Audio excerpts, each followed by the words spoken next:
Welcome to Plans Are Booked, a podcast for every reader. I'm Molly Geller. I'm Stephanie Blackburn. And I'm Caitlin Madison. Welcome to chapter 121.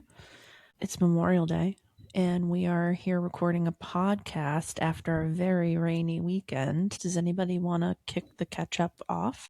I can, I guess. Mine's not so much a catch-up. It's a major grievance that I have in the bookstore world. There was a young gentleman, probably in his 20s, who came in, you guys know about this, 2-3 weeks ago. And after purchasing a couple of books, I hand the receipt to him and he says, so like, what's the deal here? Like when I finish them, I can just come back and return them and get some new books. And I was like, sir, that's a library. What? I don't get it. Not to like shame someone for coming into a bookstore for the first time, but like how have you survived this many years not to understand the difference between a bookstore and a library? And then we had another customer just 2 days ago or so who came in with either her boyfriend or brother. Usually I can figure out the energy and I could not for the life of me. And she returned all three of To All the Boys I've Loved Before books. And they had clearly been read. I could just tell from the binding that they had been read. And I said, is something wrong with them? And she goes, no, I finished them and I don't want them. So that was her excuse for returning it. Unfortunately, our store has a policy where unless the books are damaged, they can be returned for any reason and we have to accept them, which personally I think is bullshit because Jenny Han would have gotten the money from those books, and then the books would potentially have to be sent back to the publisher if we can't resell them because, I want a crisp book. I don't want something that looks like it's been, bent a few hundred times. And then she will then, have the money taken out of her profits. So it pisses me off that people don't respect the fact that like, this isn't a movie rental store. Like you're not returning something under the guise that someone else is definitely going to use it. It's supposed to be, unless it's like, in my mind, if it's misprinted, excellent excuse to return it, or missing a chapter, or, something is like really, really wrong with the book. I don't think you should be allowed to return a book. And maybe that's a hot take, but that's how I feel. I have returned books because one of you bought it, and then I was like, okay, well, I can just wait for their copy. But I didn't open it. I didn't read it.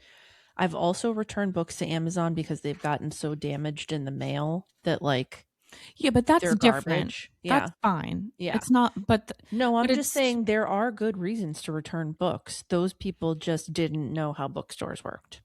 They clearly didn't know how bookstores work because they were so honest about it. Like, at least make something up. Like, oh, my mom bought it for me and like I've already read it, or like, like come up with a fib at least. But see, I think with her specifically, I think she didn't give two shits. Like she was just like, I'm going to game this system and get my money back and then get some more books, which is what she ended up doing. So I don't know, maybe it's just the author in me, but it makes me so upset that someone would just not respect the craft and the time that was put into that and be like, let me get my money back. I saw you shared a new doc with me about something, but I haven't opened it yet, so I'm excited about that. I came up with an idea for a book while walking Skylar last time. I thought it was, but I just hadn't opened it yet because I was like, maybe she wants to like talk about it. But okay, I'll look at it later. I literally we were doing our last pee of the night. It was dark out. I was trying to make sure we didn't come across any dead bunnies, which seems to be a pandemic on our street, and this thing just popped into my head, and as the next 2 days happened, continued to fully form until I literally have the entire thing in my head. And I thought, you know what? Let's just get it out. There's enough going on in my head. Let's get it all out. My favorite kind of message to receive from Stephanie ever, text or voice note, is I just had a new idea for a book. I'm like, oh, it's percolating. It's percolating. And this one, there were several texts in like a 18-hour period. And I was like, oh, it's going to fly out of her fingertips. And then last night she texted, I just sent the first chapter. I was like, oh shit. This went from like ruminating to execution to in my inbox in like less than 48 hours. Which and it also has a title, which is unheard of for you. Yeah, but let's not share it yet. I'm not going to. But I just can't believe I got a document in my inbox from you that already was titled.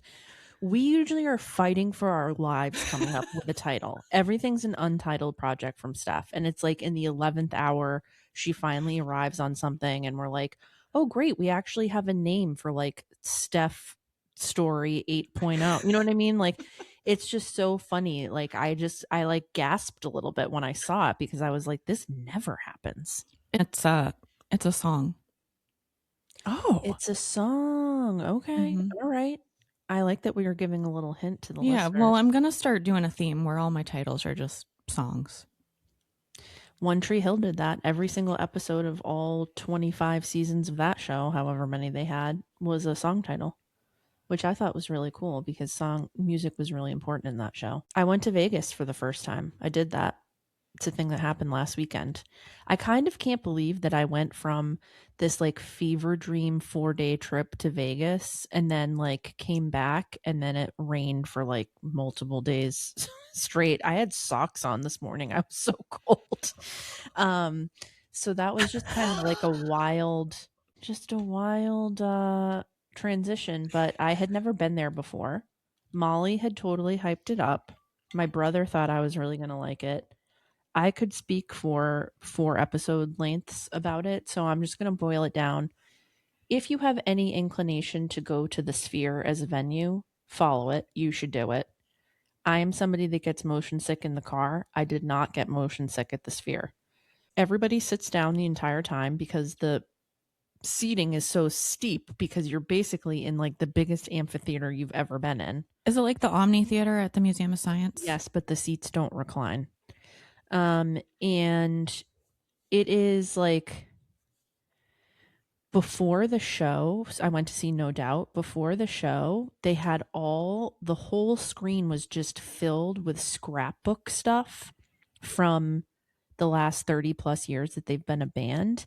And there were like 3 or 4 spots on the screen where they were like videos and they played No Doubt music like the entire time. And we got to our seats probably like a half an hour early. So I was able to I managed to see every part of it because you kind of had to pick different parts to look at each time. And when you looked up, it looked like you were in that you were underground, like you could see the sky.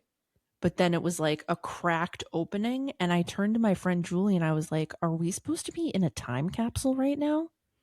And she was like, is that what this is? I was like, I think it's a time capsule with like all of their memories, all this memorabilia from like all these SoCal, bars, carnivals, all this stuff that they like went and played music at. Like it was really, really cool. And then the visuals throughout the whole show are mind blowing. Like they're absolutely mind blowing. It's so cool. I have no idea like what awards you can win as like a visual person for live concerts, but like there should be new awards for these people because it's so cool. Gwen Stefani and J-Lo should start a club for like 90s women whose abs are hard as rocks because they are so fit. And Gwen recreated all of her iconic outfits and like kind of updated them in different ways. So like there was this really famous set she did where she wore like bright yellow cargo pants and like a black and white checkered belt. And she wore a version of those pants that had cutouts and zippers all over them that were wicked cool.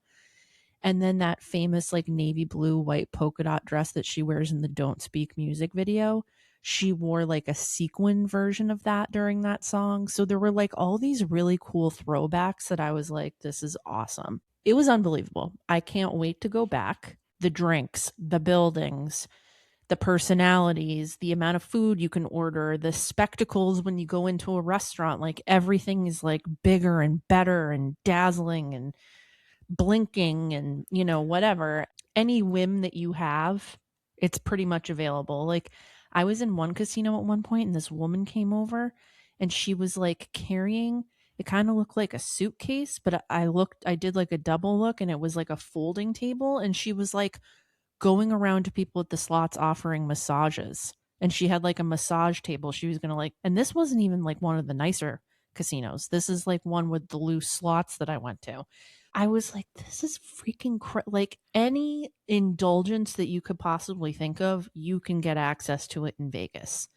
Like a lot of the stores that we went to were like, can we get you sparkling water, flat water? Would you like a glass of champagne? It's just like over the top. And everywhere we went, I have to say, one of the like more, I don't want to say astounding, but like interesting things was like, you know, we were in restaurants, hotels, casinos, theaters, because we went to a Cirque du Soleil show also. I can't begin to tell you how organized all of these places were. And it's because they had enough employees. Like everywhere we went, there were a ton of people working at the restaurants, in the casinos, like wherever. And it was just like, wow, they actually like take hospitality seriously and like have hired enough people to make this run well. Or like the other thing is like the airport, the hotel, a shopping mall that we went to, they all have like designated areas for the ride share people. And it's like very clearly marked and it's super organized. And even though there's a lot of people and it's like bustling all the time, it's like they've set it up in a way because they have enough space to do so, right? It's an enormous place that like there's moments where you're like, this could be really overwhelming, but it's actually not because they've like set it up and actually put thought into it. So that was really nice. It's a pretty wild experience. Loved the Cirque du Soleil show I went to. Oh, that was very cool. I had never been to one before. We ate spectacular food. I mean, I could go on and on. It was 4 days of just straight indulgence, dining, music, shows, spectacles, gambling, you name it. We had a ball. I am coming off of some excellent restaurant meals. And first, I need to say, for those who are in the Boston area, I used to eat at this place called Cafe Luna, which was a very popular brunch spot in Central Square in Cambridge for a really long time. And unbeknownst to me, they relocated to Kendall Square into a spot that used to be this place called Za, where I ate countless meals next to my office of 10 years. I had no idea that Za closed. Didn't Za have pizza? Am I remembering that? Yes, they had pizza. There was one by the Arlington movie theater as well. And those vertical salads that they would make in the ring molds. There was like the Mexican one, and then my favorite, they made Greek salad, but instead of lettuce, the bed of the salad was potato salad. Like potato salad and then all the Greek fixing. Oh my God. If you scroll way back on my Instagram, I'm sure there are like 17,000 photos of the vertical salads at Za. Anyway, didn't know it closed. So Cafe Luna's in the space that used to be Za in Cambridge. In their original location, they never took reservations. It was sort of like, if you want to get in here, you have to wait on the sidewalk. In the new space, they're now on Resi. And we had the situation in which everyone orders an egg dish and then we share a sweet for the table. Naturally. My ideal outcome. Like if you brunch with me, that's what's happening, whether you need a know sweet it or not. And a savory. You need a sweet and a savory. And the sweet is too overwhelming to have as your main meal, in my opinion. So you have to, you did it right. So we ordered a pancake stack called the Cookie Monster, which came with Biscoff cookie butter between the pancakes and then the crumbled Oreos over top. Sublime. I had the veggie Eggs Benedict, which was great, and also a passion fruit Bellini. Delicious, but they had all the different types of juices you could ever want, plus a huge menu of cocktails. Like there were as many cocktail options as there were food options. I was like, this place is doing it right. They have an outdoor patio. If you are in the Camberville area and you're feeling like you need a new spot, it feels like a different restaurant. Like they have more tables, more outdoor options, more servers. It was like a swarm of bees, the amount of servers moving through this place, and people I recognized actually from other Cambridge restaurants. I was like, oh, you're here now. That's kind of cool and fun. And then Caitlin and I tried a new restaurant in the South Shore called Hooper's Judge, which is in Cohasset. I was excited for us to go there because their logo is of a Boston Terrier. We walked in and I was like, I feel like we're in like a British pub. It just had immediately that sort of like cozy vibe. Great cocktail menu also there. I had the Bird of Paradise, which is like a pretty classic drink. Caitlin had the Negroni. And then we had 3 courses worth of food.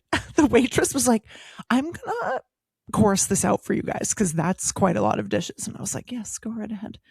They have great appetizer selection. They do oysters, they do caviar, they do also traditional things like the pretzel bites, the onion dip, like all the tavern-y things you would want. Caitlin got a lobster bisque in which they poured it at the table. which I just love when that happens. It was really good. It was like a brown butter one rather than like a cream based one. Very good. And I had mac and cheese, which was excellent. Although I will say one gripe, the server brought our check without asking if we wanted to have dessert. And first of all, we didn't have room for dessert because of the cocktails and the 3 courses, but you should never assume that people don't want to spend more money at your restaurant. I just felt like that was such a strange... We might have considered it, but we were getting mudslides after that, so... It was just such a strange thing to do. Like, we were obviously seated and excited to be there and making our way through the menu, and we heard them offering dessert to other people. So the whole next day I was like, I don't understand how that went down like that. Maybe they needed the table for the next reservation. I don't know. But now I feel like if I go back, I will have a strategy in mind in which I make it clear that we're interested in at least knowing what the desserts are, because they were not on that original menu. I totally agree. It was a great meal. I really liked the atmosphere. I really liked the food. The menu was like, had great options, but wasn't like a Bible like some places are now. Like, you didn't feel totally overwhelmed. They had one special. It was great. Totally great. Fun. Loved it. Yeah. And there just aren't per capita as many restaurants on the South Shore. So when you find one that feels city quality, I feel like that's kind of a rarity. So I'm excited to know about that and be able to go there again in the future. Any other catch-up items before we talk about our book of the day? I don't think so. No. Okay. We are talking about a book that you've probably seen at the airport, on a train, on a bus, on the table of every indie bookstore that you've walked into. This is Strangers by Belle Burden. And there's a lot to say about this book. This memoir appeared, it felt like shot out of a cannon. Like, all of a sudden, it was being chatted about everywhere. The author was on the Oprah podcast. It really took off quickly. And I think part of the reason is that it's so controversial. And this is a true story. And so I think the reaction to it is a bit different than if it had been straight fiction. And the author also comes from incredible means, which has, I think, colored some people's reactions to how she responded to things, or how she's currently responding to things, or how she's speaking about her experience. The book chronicles her, in her perspective, sudden separation and subsequent divorce from her husband. And this happens at the very beginning of COVID in 2020. So in addition to the dismantling of the life that she thought she was going to have forever, she's also reorganizing her life and her children's lives in the midst of the pandemic. They had been living in Manhattan. She wanted to leave Manhattan. They relocate to their house in Martha's Vineyard. There's a lot of just change around that alone before the separating and the divorce. And I felt like the reason this was so compulsive for me, I felt like I was reading a thriller. I was like, what is this dickhead gonna do next? And every single page, I needed to know what the next move was, what the next asinine thing was going to be that he was going to say, what was the next thing he was going to send, or his attorney was going to send, or shitty reaction he was going to have. He is, in my opinion, a super villain. This is like one of the cruelest, most disassociated from reality responses to having a family and deciding to walk away from it that I have ever been a voyeur to. And I think the fact that she decided, she talks about this in the book, she actually wrote an essay for Modern Love for the New York Times first before doing this full book, and there were a lot of harsh reactions to the essay. The fact that she decided to just like open herself up to this, not only to have to relive every single step of this, but to give it such detail that people could pick apart every moment, every misstep, every mistake, every regret that she has. I don't think I could ever do something like that and allow the world to become critics to what was the worst thing that ever happened to me. And I'm sort of amazed, even though I don't agree with everything she did or how she behaved or a lot of the mistakes that she made that as a single woman I would never make. But I can't believe she felt strongly enough about this being out in the world that she was willing to take the heat, because it's been really intense to see the way people are responding to her. And she continues to do press, she continues to do interviews, and she seems willing to ride the wave in service of getting this out there and helping other women who have been in similar, or not just women, other people who have been in similar situations, who have felt blindsided and left behind and heartbroken, that that's why she keeps going. At least that's what she's saying in these interviews, that she wants people to know that whoever's gaslighting them, that it's not true, and that they can feel the things that they're feeling and they're entitled to their grief. And I just found it compulsive. It was like I couldn't put it down. I had to know what was going to happen, where we were going to land, what she was going to tie it up with at the end if she could. And I also wanted to read the acknowledgments. I always want to read the acknowledgments, but I was curious what she would say at the end of this journey of putting this all out here. So we actually haven't talked to each other about it a ton because we knew we were going to have this conversation. So I would love to hear both of your impressions. So I think one of the things that was interesting about this book was the structure of it. So, like the first 25 pages, which I think is roughly the first chapter, is when he says, like, I don't want to be with you anymore and I'm leaving. I'm going back to the city. And she's unraveling, and her two daughters are there. Her older son is staying with another family.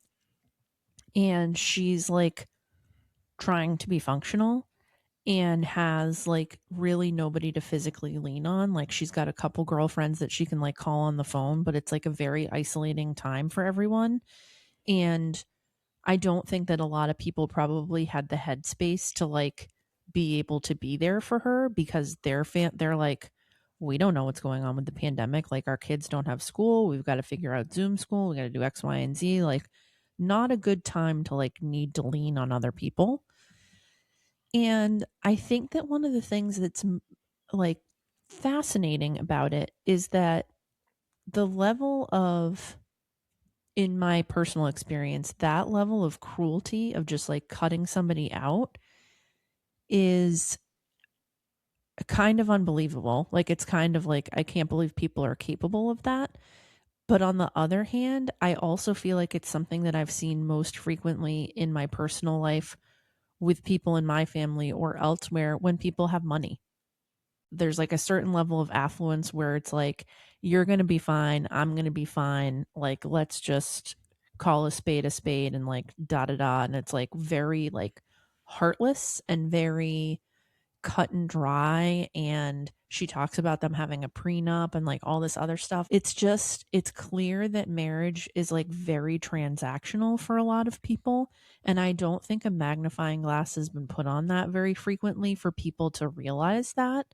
We see people like celebrities and stuff like getting married and getting divorced and all of that, but we never get the details of like who suggested what, you know, what did that look, what did the logistics of that look like? Does one of the partners not even really care about having any custody of the kids? Like all those things, like we never see those things, which is why I think the starkness of her book has like really made a lot of people want to read it. I did have a couple of moments, and I have not read a lot of like the criticism and I've not watched the Oprah interview or anything, but I did catch myself wondering as I read the book whether or not this book would gain any traction whatsoever if they weren't affluent. And I really don't know that it would have found an audience because it would have just looked very different, right? Like it's almost like she had time. This is going to sound so shitty.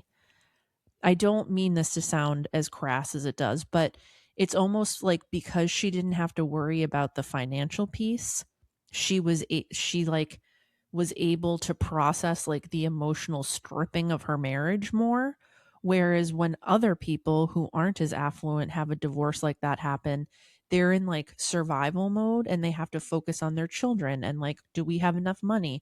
Are we going to have to sell our house and move? Like, there's a lot of logistics that Belle didn't necessarily have to like spend her time worrying about. And so then she was able to really dig into like, my husband has just become a complete stranger to me and like this is what that looked like.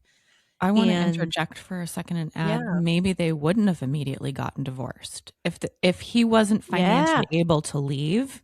they would have just like been uncomfortable living in the same house together. Yep, that's a good point too. So I think that I also think that he had way less guilt and was able to act as cold as he did because he's like, well, they're going to be fine. Like the kids are going to be fine. She's going to be fine.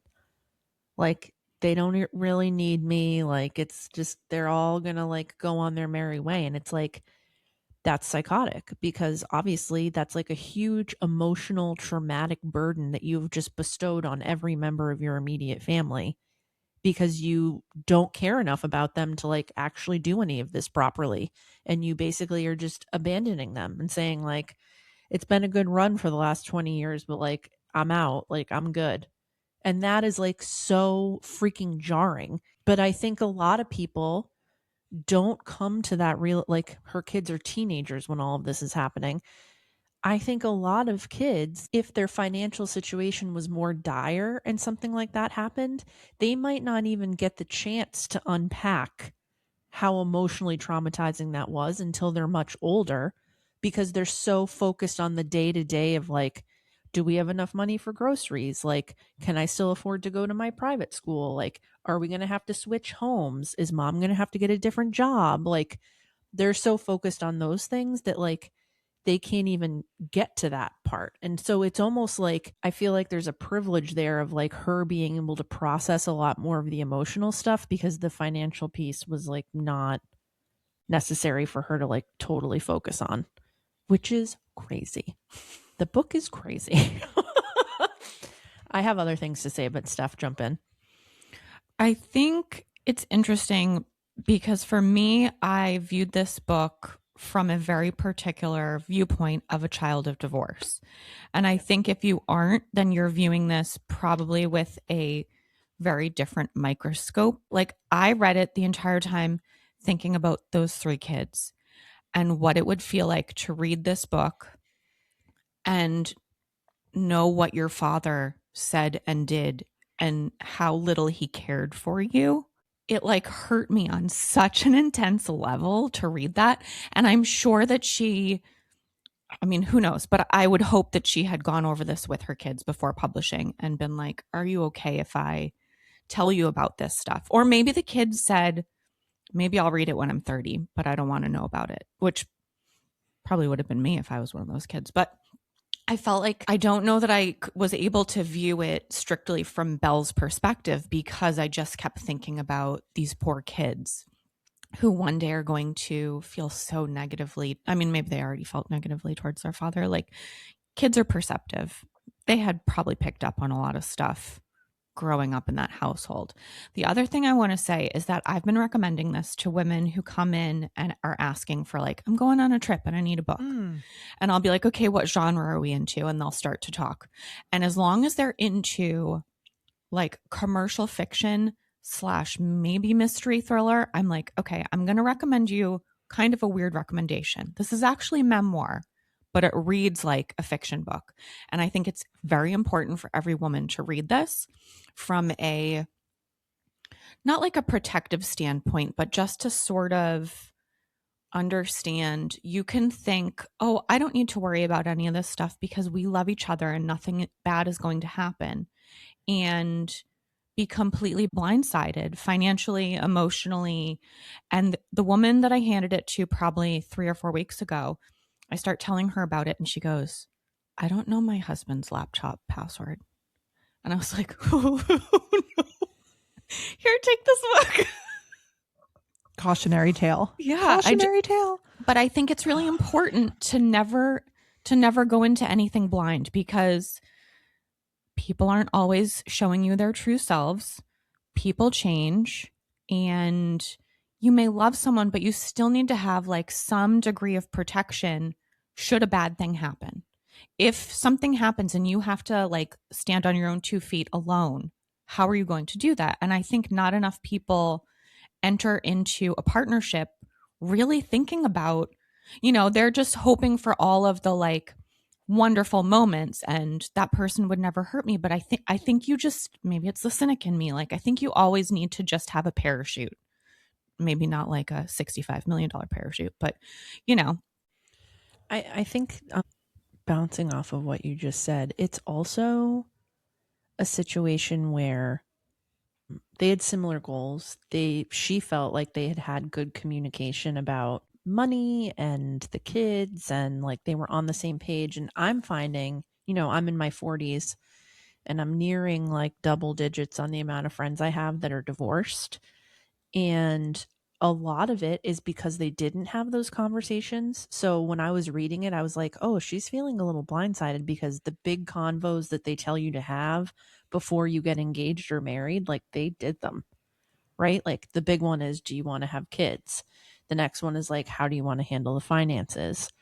Like I always think about that episode of How I Met Your Mother where Lily and Marshall can't get engaged or they can't buy a house because Lily's credit is so bad and he doesn't know.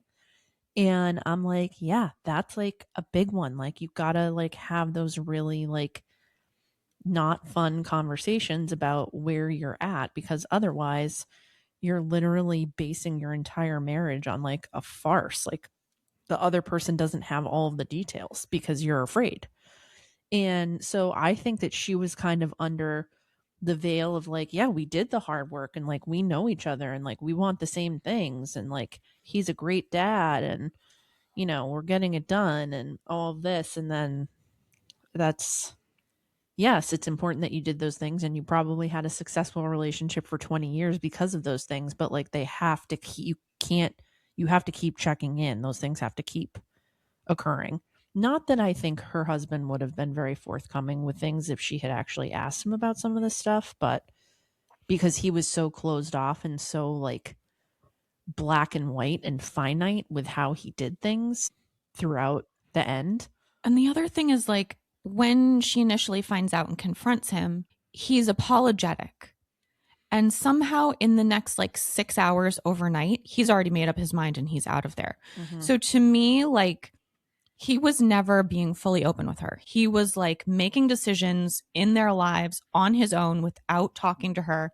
He had already decided on this path. Like, I'm done with you, moving on. I don't know if that's technically considered psychopathic behavior, but it felt like it to basically, I mean, you enter into a relationship of this kind, 20 years, on the grounds of like open communication and like, we're going to work through in sickness and health, and instead he's just making the decisions on his own. I also was terrified that to me, it's like a red flag immediately when you start to give up pieces of yourself in a relationship, which could be why I'm still single.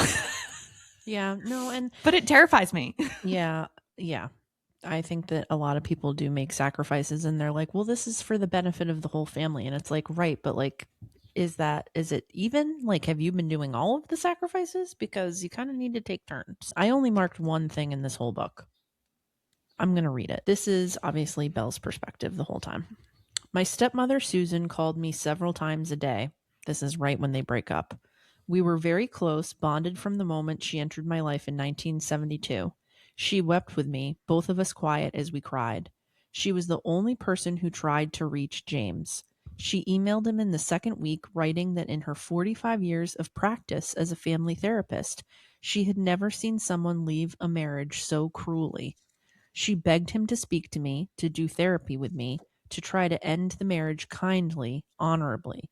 He was furious. He texted me that because of what Susan had written, he was going to continue his affair. He texted me that because of what she had written, he would give me nothing at all. At that point, I was like, well, there's no coming back from that. I was like, maybe he has a redeeming arc at some point in the story, but like once that all went down and he was just like, oh, you aired our stuff that I started with your stepmother, like I'm going to make your life a living hell pretty much. Which, again, something I've seen in my own life and in others. When there's money involved, people just get real nasty. They're like, oh, all of this is going to be mine and you'll get nothing because I'm miffed. And it's like, it's so crazy. It's so crazy. One of you said earlier the word psychopath, but like the actual clinical definition of someone who's psychopath or sociopath is someone who has zero empathy.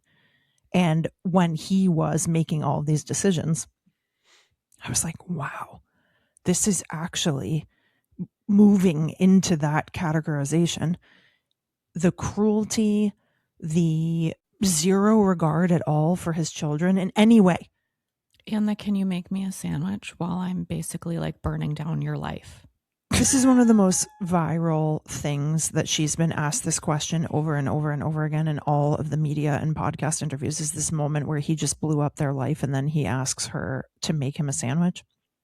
It's just the total disregard for another person's well-being. And that continues all throughout their divorce proceedings and afterward. And in real life, she just posted a few days ago from her son's college graduation. And I thought to myself, is the husband even there? Like, does he care at all? And all the pictures she shared are of, her and her son and the son and the two daughters. And I'm like, I bet there's a world where he isn't even there.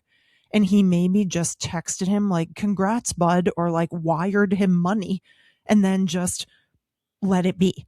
It's really his lobotomy, from my perspective, that happens is really jarring. And the other thing I wanted to say is, as the story goes on, she does share from the beginning, when they met, when they started dating, when they decided to move in together. And because you already know how bad it is present day, when she's doing these retellings of the beginning, I felt like my chest was tight. I just kept waiting to see the red flags that would eventually become who he is in the present day.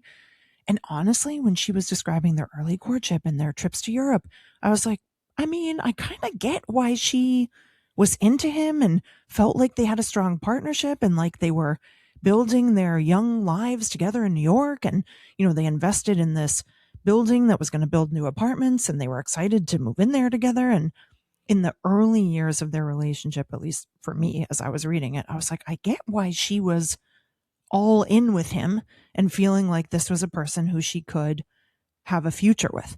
And then when you get back to the present day and she's explaining what's actually happening, it's like, man, you got duped on like this grand scale that lasted it was like a 20-year long con where this guy was always capable of just turning it on and off. And she never knew that. And the other element that I found really just painful is I also only put one sticky flag in here, which is Belle describing what it's like to move through the world after people start to know about this.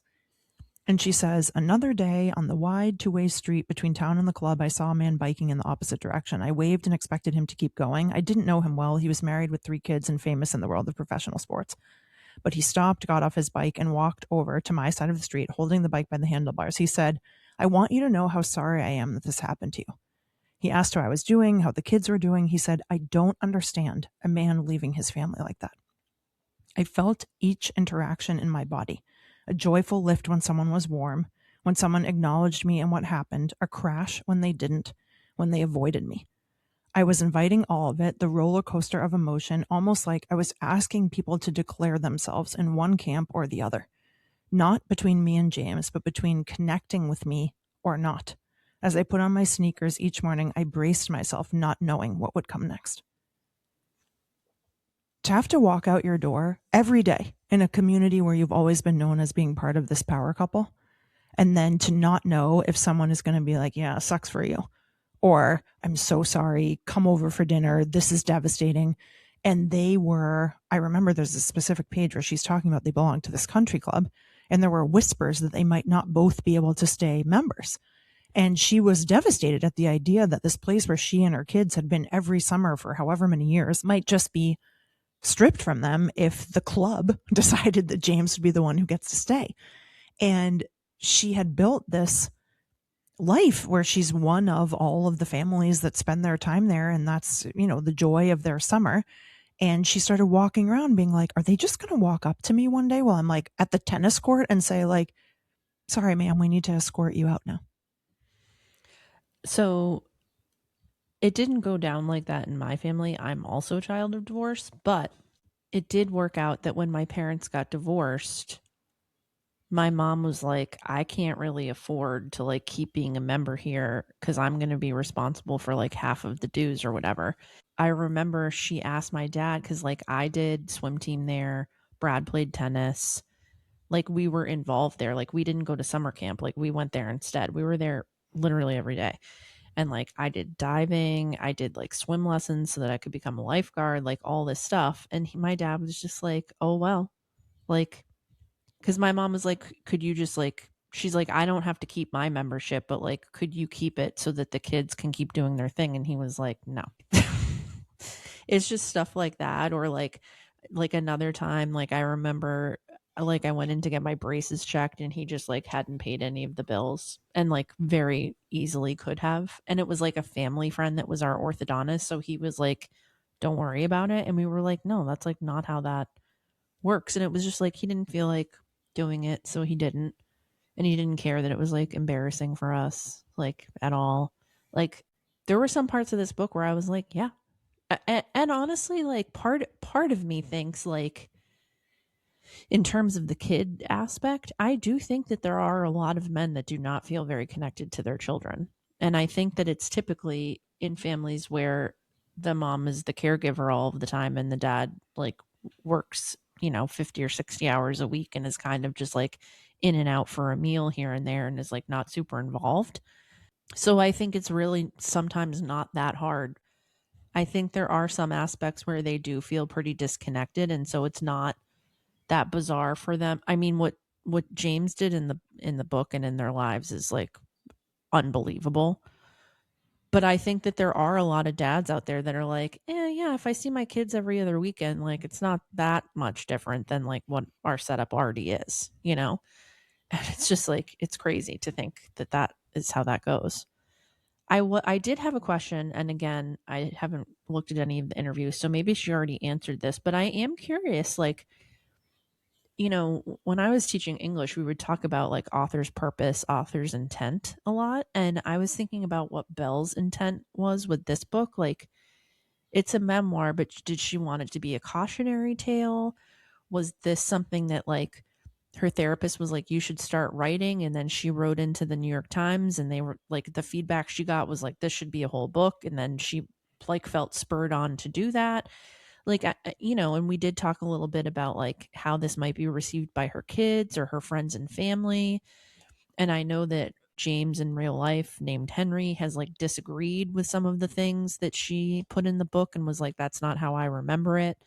So I'm just like, I just found myself wondering a lot of like what she hoped readers would get out of this and like what she personally would have gotten out of it, because it does feel like she kind of like opened the wound again a little bit, like because now more people know her story and like will either give her insane amounts of sympathy or will be critical. And I just can't imagine, like, as soon as that chapter finished, I'd be like, fucking sayonara. Like, I don't want to talk about this again. Nobody bring his name up. I don't want to look at him. Like, I'm going to shove this in a box. Maybe that's my Irish Catholic shit going on, but like, I'm going to shove this down and like, I don't want to open it. I don't want to think about it. And I know that that's like not the healthiest way to deal with things, but like, it wasn't that long ago that this happened. It was 6 years ago. And now she's got this whole book about it. And I'm just like, whoa, See, we are very different people. I'm a vengeful person, Mm. and I would have written this book 100%. So I watched a lot of the interviews, not just the Oprah one, but many others. She has repeatedly said, I felt so crazy and like, how could this be happening? Why didn't I see any of this? How could I think that he would be merciful in the negotiations, divvying up of things? She was like, if I could help one other person to feel less alone, that's why she risked putting it all out there and knowing there would be criticism and knowing there would be a lot of crap coming her way too for stuff that she wasn't aware of, didn't think to consider, didn't plan for. But she said, if someone else feeling less alone happens from me sharing this on a broader scale, it's worth it to me. That makes a lot of sense. Anybody have any other Parting thoughts on this one.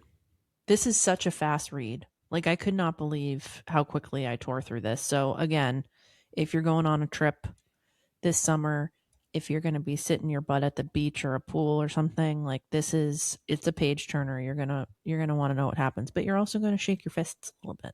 You're also And if you're part of going to feel a little fired up. If you're part of a book club, and I know sometimes book clubs do like a rotation where every person gets to choose a book. If you're up for a pick and you're like, gosh, I don't know what to choose, there is so much to talk about with this book. And as Caitlin said, it's short. So it's not like you're asking people to read a 500-page tome. There will be tons of things to chat through. People who are married will have certain opinions. People who are not married will have certain opinions.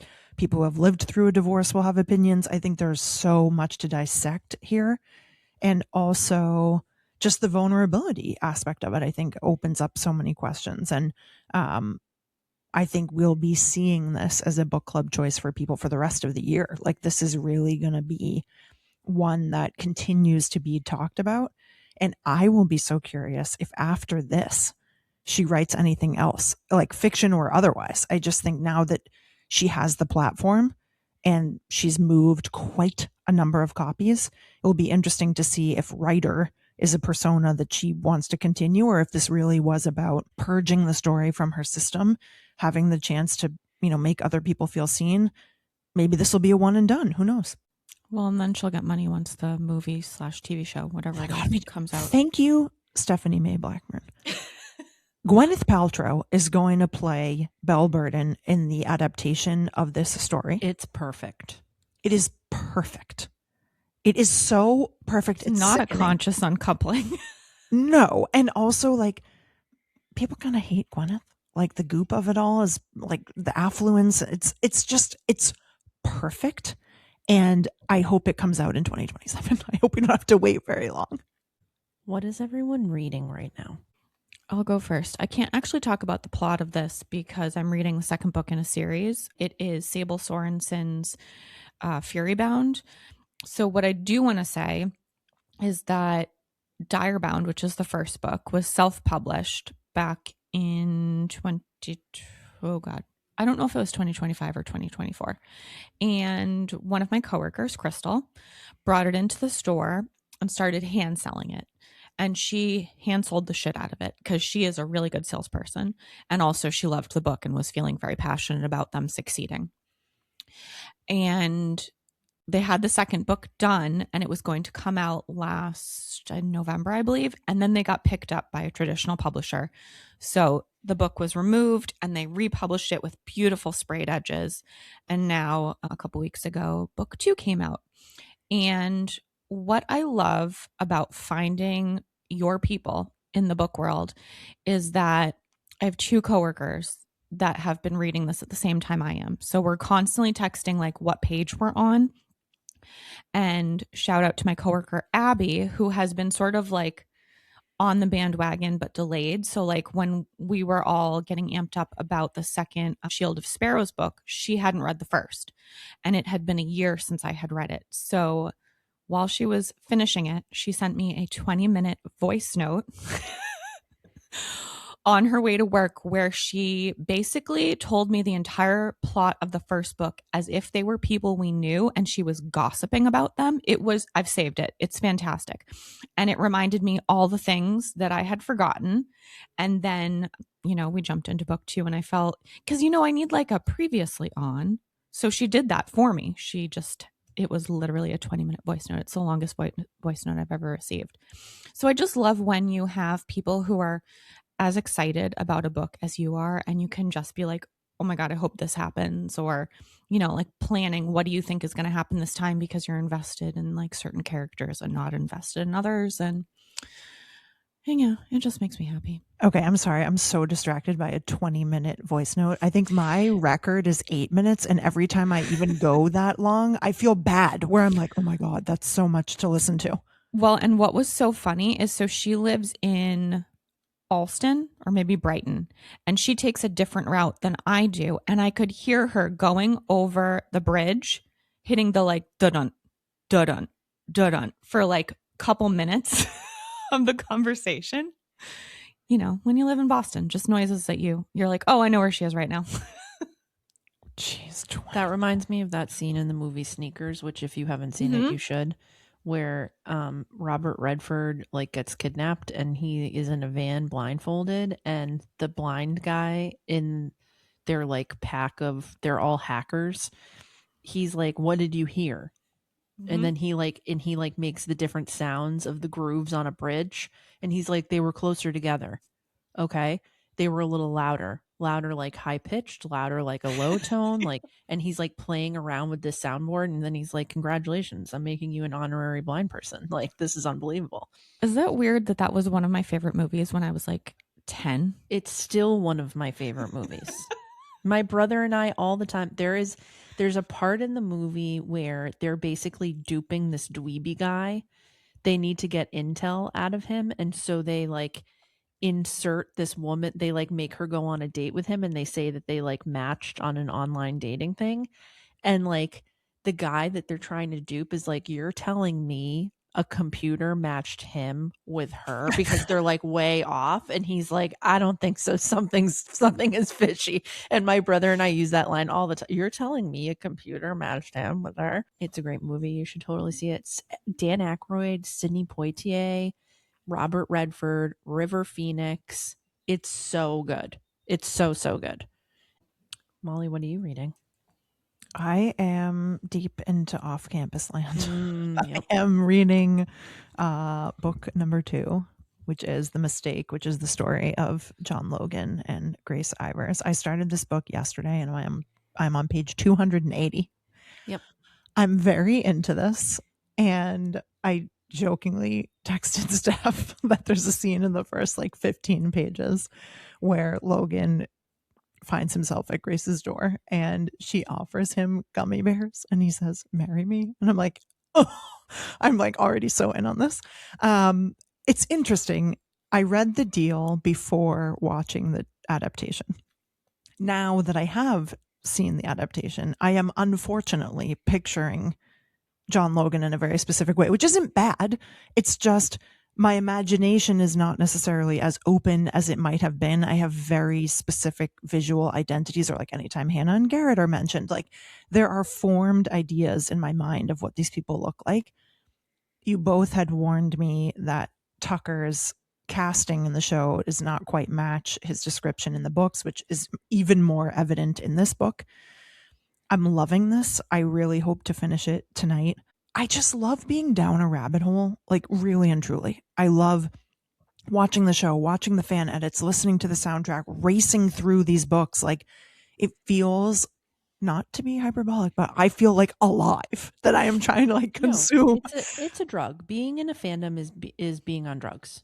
Yeah. As somebody who likes to do drugs sometimes, I'm going to just say it.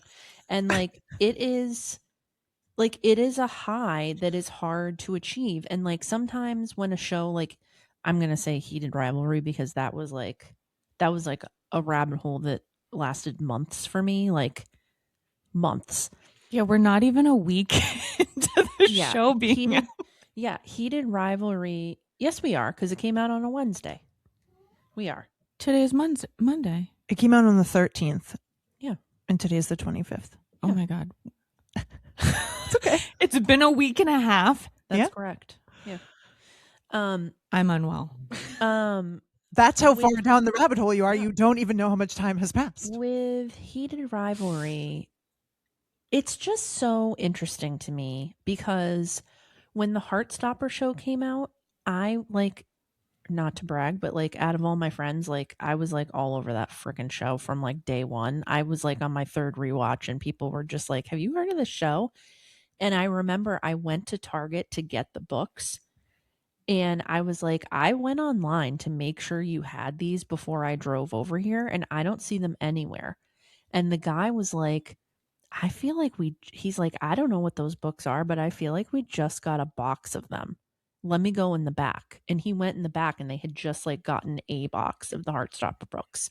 And then with Heated Rivalry, it was like painful trying to get my hands on all of those books. And then with the Off Campus series, it's like, I'm like, what is wrong with these freaking publishers? Especially with Off Campus is the dumbest one to me because they already picked it up for season 2 2 months, 3 months before the show even aired. So it's like Amazon is already gonna, they're gonna promote the shit out of this because one, they have the means, and two, they're giving you the green light 3 months before this show has even aired to anybody. And you're telling me you couldn't get the books fucking fired up and ready to go for the people to buy them? What a waste. Like, so dumb. And then I also found out that all the books were on Kindle Unlimited and they pulled them from Kindle Unlimited and then still don't have the books ready to sell. So, like, what are we doing?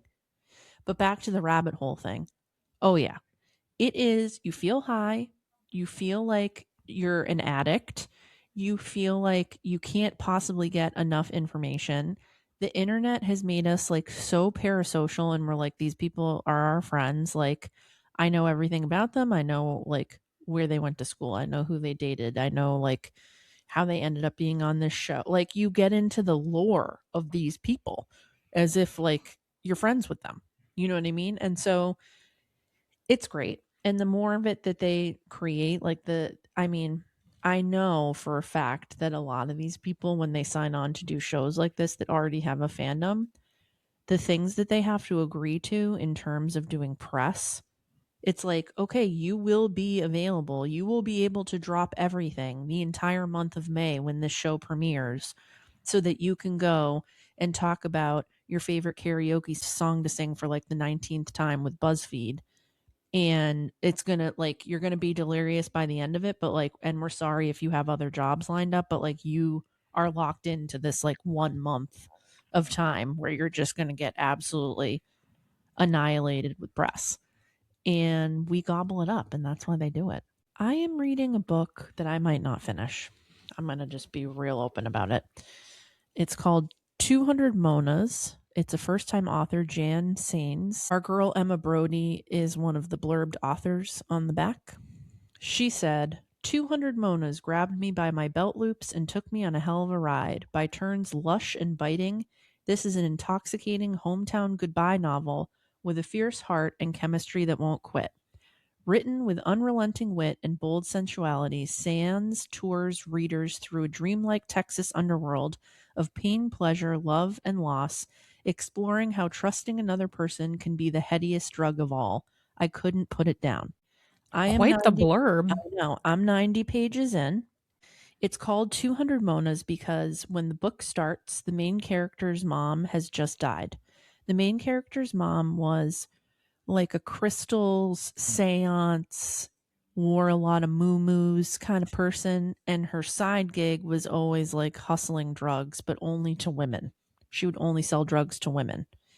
And her daughter is selling her house and discovers 200 pills that she thinks are Molly, but they're really this thing called Mona. They're Monas. She's got 200 Monas to get rid of. And it's called Monas because it's a pill that supposedly helps women with orgasms. So like it's not a pill like where it helps you get hard. It's like this is actually like will like escalate your ability to feel pleasure. So naturally she's like, well, she gets threatened by people that her mom owed money to, and so she needs to get rid of these pills very fast. And she's like, I'm a biology major that's a few weeks away from like finishing college. Like, I don't know anything about drug dealing. Then she meets a guy, kind of figures out like maybe he can help me. Within the first 80 pages, she's tested the product, gone to one of her final exams, and humped a backpack in the exam hall. Yeah. And I'm like, I don't really know. I'm not sure where this book is going to go, but like, she's like the worst drug dealer of all time. And her mom really left her in a bad situation. And like, I'm kind of interested, but I'm also kind of like, I don't really know what to do with this book. So I might give it till 100 pages and then see how I feel. But her life is in danger. She needs to peddle these drugs, and she tasted her own product and has never done drugs before. I'm pretty sure in my entire 41 years of life, I have never heard the sentence, she humped a backpack. Yeah, and it wasn't even hers. She basically was like in a blackout orgasm and grabs somebody else's backpack and humps it in front of an entire exam hall. Oh, I was picturing her like alone in the hallway. No. No. That is not what happened. Yep. Wow. So You know what? I'm not sure I'm going to finish it. I bought this on Independent Bookstore Day. I'm not mad that I bought it, but like, did you think based on the Emma Brody recommendation that, what did she call it?